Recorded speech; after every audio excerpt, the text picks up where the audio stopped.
Agora é a hora de falar, explicar tudo com spoilers, porque acho esse filme sensacional. Mas peraí, ainda não assistiu o filme?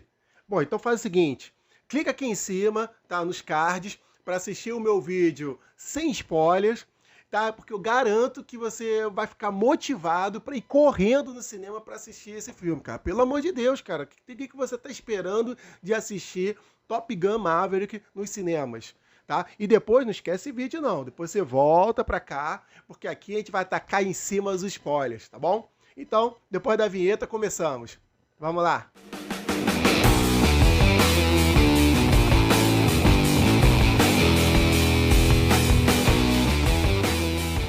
Sejam bem-vindos à Videoteca do Nando. Eu sou Fernando Castro e se vocês estão me conhecendo agora, fique sabendo que o canal é sobre filmes, séries e cultura pop e eu prometo sempre entregar um bom conteúdo para vocês, trazendo informação e opinião.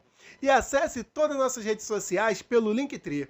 Você só precisa saber de apenas um link para acessar Facebook, Instagram, YouTube e outras plataformas da Videoteca do Nando. A continuação de Top Gun deixou o nosso protagonista ainda mais em destaque. E eu mencionei isso no meu vídeo sem spoilers. Só não expliquei para, claro, não dar os spoilers, né? Durante todo o filme, tem diversas cenas que mostram como o Pete Mitchell ele continua sendo perigoso. Né? Do jeito que o seu antigo rival, o Iceman, ele chamava no primeiro filme. I don't like you because you're dangerous. That's right. Ice, man. I am dangerous. O que ele tem de ousado, ele tem de habilidoso como piloto. Mas nesse filme, ainda mostra cenas ainda mais insanas e uma adrenalina que dá gosto de ver. Logo no início, quando ele vê um projeto de teste de um novo caça a ser cancelado devido à demora dos procedimentos burocráticos e conservadores para chegar no objetivo de uma certa velocidade, e ainda vem aqueles boicotes de outros projetos, né, que quer substituir o homem da máquina, né, que são os drones. O que o Maverick faz? Ele desobedece a ordem e faz o novo teste antes da sua autoridade chegar. E com sua ousadia e imprudência, ele busca não só esfregar na cara de todo mundo que é possível alcançar a meta, como ainda busca ultrapassá-la. Só que nessa primeira cena, ele se dá mal. O primeiro voo do filme, ele é eletrizante.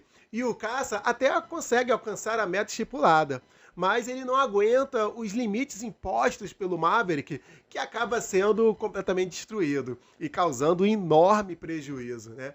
E com essas atitudes é que resume de forma prática por que o personagem de Tom Cruise ele não chegou a ser um almirante ou uma outra patente alta durante todos esses anos.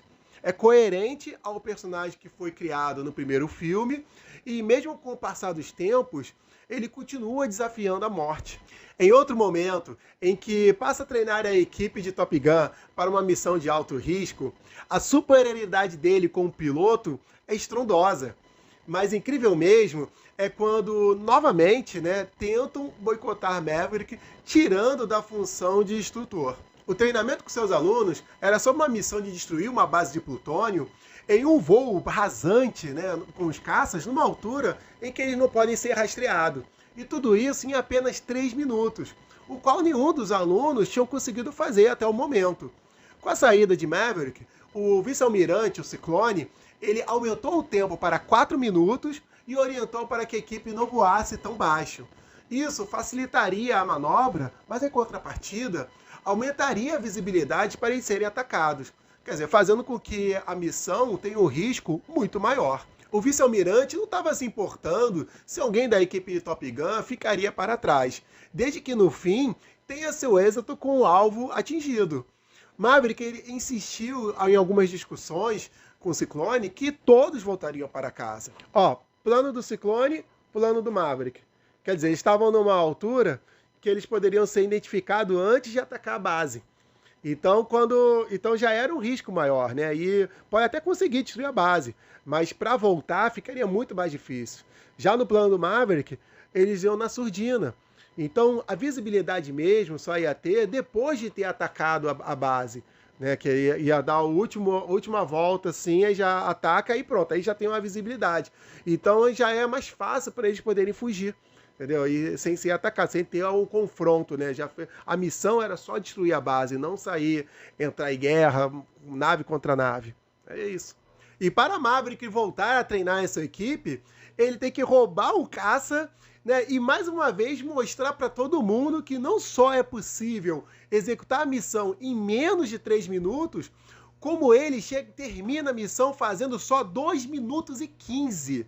Cara, que cena empolgante pra caramba, cara. Que cena beresca. E ainda tem o arco final, né? Que o arco final é a Vera, já não é mais treino, é a missão de fato. Né, que tem coisas que dá certo, tem coisas que dá muito errado, aí tem o lance da improvisação, né, eles têm que improvisar, tem que fazer alguma coisa, e chega um momento que eles usam caça antigo para enfrentar 2 caças ultramodernos. Cara, é incrível esse filme. O filme de 86 não tinha um recurso tecnológico para fazer incríveis cenas com os aviões. Mas em Top Gun Maverick, as cenas são eletrizantes, empolgantes e contagiantes. E o filme trollou a gente também, porque em diversos momentos parecia que estavam fazendo uma despedida ao personagem de Tom Cruise.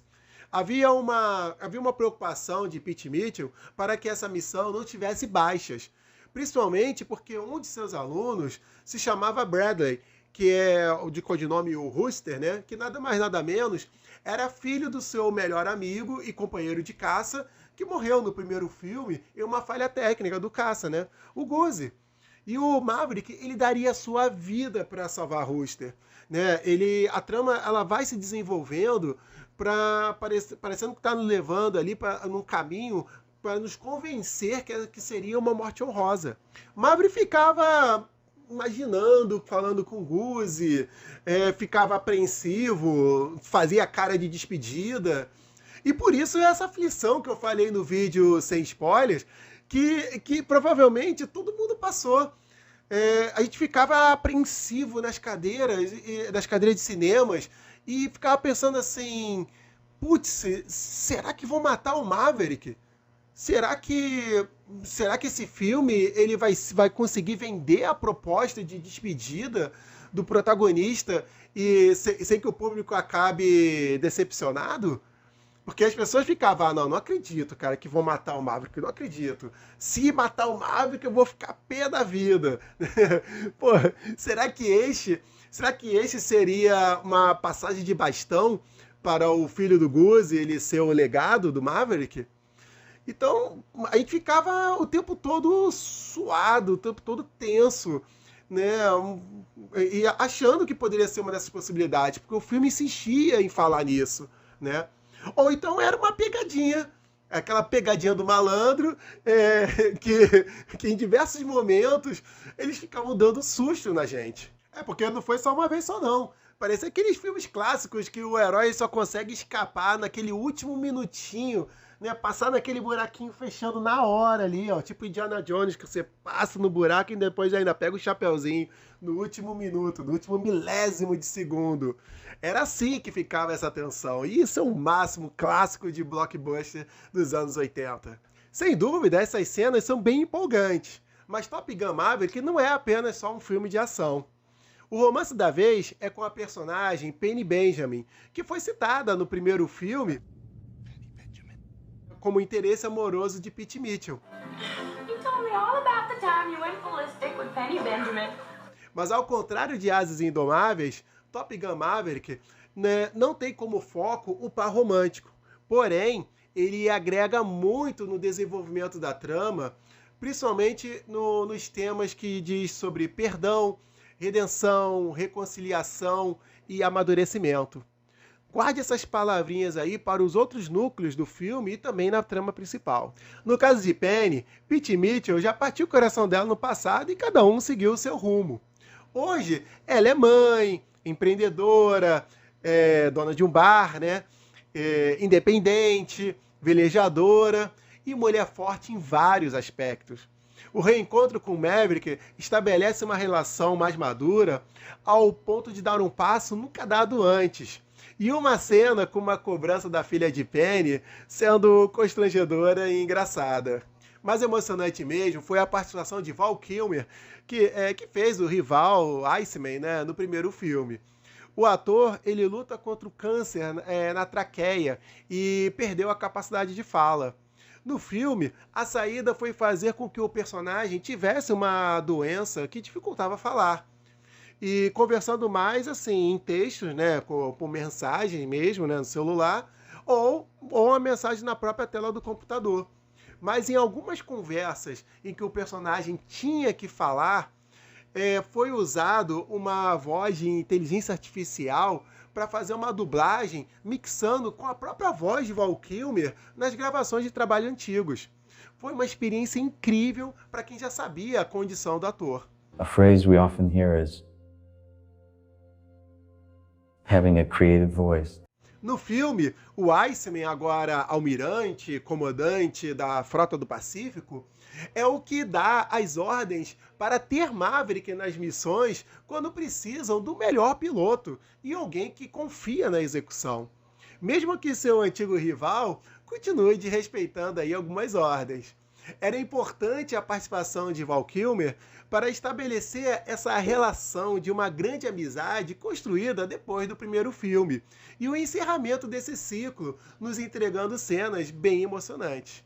Bradley, filho do Goose, é outra relação com Maverick a ser desenvolvida no filme.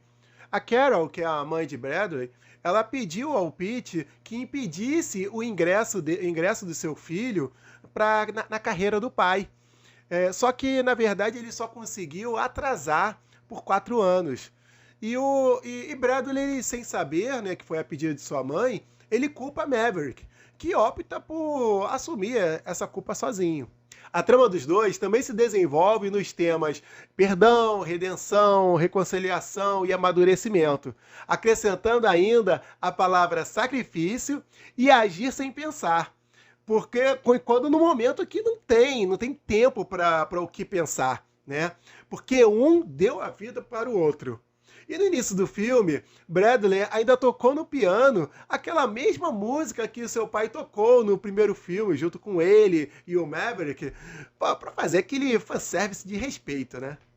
Tom Cruise, que gosta de adrenalina e dispensa alguns dublês em algumas cenas, fez questão de fazer filmagens voando no F-18. E os demais atores que fazem parte da equipe de Top Gun acabaram entrando na onda e também fizeram filmagem lá nas alturas. E numa profissão onde o machismo não abria portas para o sexo feminino, hoje, nesse filme, temos sim uma piloto mulher, né, atualizando os novos tempos. E só temos uma porque temos que lembrar que essa equipe de Top Gun são os melhores dos melhores. E a maioria, atualmente, ainda são os homens nessa profissão. Sendo assim, a probabilidade proporcional é coerente. Colocar uma equipe só de mulheres, por exemplo, é forçar a barra de empoderamento feminino que não cabe nesse filme. Mas isso não quer dizer que não temos mulheres fortes nesse filme, né? Como o caso, o par romântico, né, de Maverick, né, que é a Penny, que já mencionei, e agora a piloto Fênix. Eu já tinha comentado que Top Gun Maverick ele tem a mesma fórmula do filme original, mas na verdade ele copia muita coisa de Asas Indomáveis para fazer fanservice. Aliás, é um filme de nostalgia, né?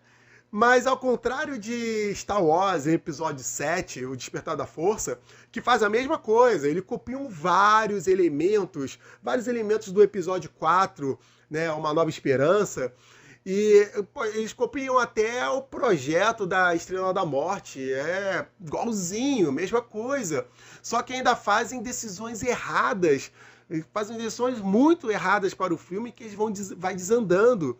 E em Top Gun é diferente. Eles copiam e colam, mas fazem ainda melhor. Olha, não tem nenhuma decisão errada para o rumo do filme. Não tem nada que nos desaponte. E tudo, eu disse tudo, é muito melhor do que o original. Compartilhe com seus amigos esse vídeo, dê aquela curtida e ajude ao canal a cada vez ficar mais forte, cada vez crescer, ter mais inscritos. porque quanto mais o canal cresce, mais conteúdo bacana a gente pode investir para vocês. Nos vemos no próximo vídeo. Até lá!